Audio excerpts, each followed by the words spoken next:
కథ కాదిది నిజమే ఇది ఆ దేవుడే రాసినది. ప్రారంభించాడు పుస్తకంలో సృష్టిని దేవుడు చేశాడని, ఆరంభించాడు నీ కోసమే ఏ రోజు ఏమేమి చేయాలని. ప్రారంభించాడు పుస్తకంలో సృష్టిని దేవుడు చేశాడని, ఆరంభించాడు నీ కోసమే ఏ రోజు ఏమేమి చేయాలని.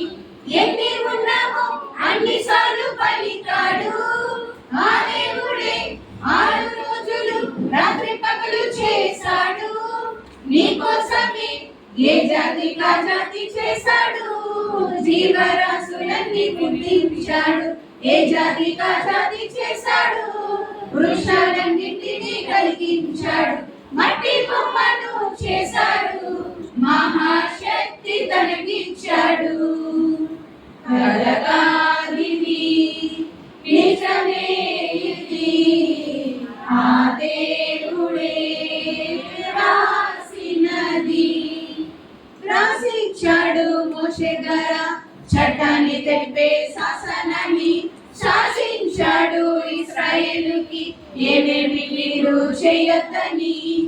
రాసిచ్చాడు మోషే ద్వారా చట్టాన్ని తెలిపే శాసనాన్ని, శాసించాడు ఇశ్రాయేలుకి ఏమేమి మీరు చేయొద్దని.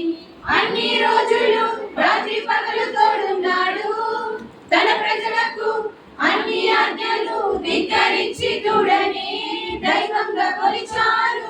అంగీకరిస్తే పాపం అన్నాడు, పాపానికి జీతం మరణం అన్నాడు, దోషాలన్నిటినీ మరచాడు. యేసునే వారికై పంపించాడు, సిలువకు పాపాన్ని కొట్టాడు, మహాలోకాన్ని అందించాడు. కలగాదిది నిజమే ఇది ఆ దేవుడే రాసినది. పంపించాడు పరిశుద్ధాత్మని ఆదరణ లోకానికి ఇవ్వాలని, పలికించాడు పత్రికలోని సర్వసత్యమైన సంపూర్ణతని. పంపించాడు పరిశుద్ధాత్మని ఆదరణ లోకానికి ఇవ్వాలని, పలికించాడు పత్రికలోని సర్వసత్యమైన సంపూర్ణతని.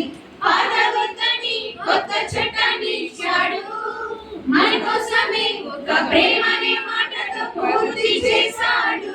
బైబిల్ గ్రంథాన్ని ఏ భేదము మనకు లేదన్నాడు, క్రీస్తునందు అందరూ ఒకటన్నాడు.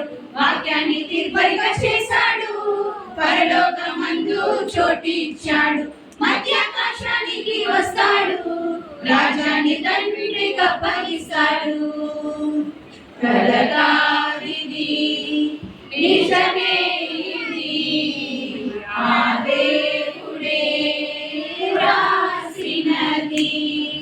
చదవాలి నీవు ఆ దేవుని పుస్తకం, బడిలోని చెప్పని సృష్టికర్త పుస్తకం, పరలోకము నుండి పంపబడినది, పరిశుద్ధాత్మ ప్రేరణతో రాయబడినది.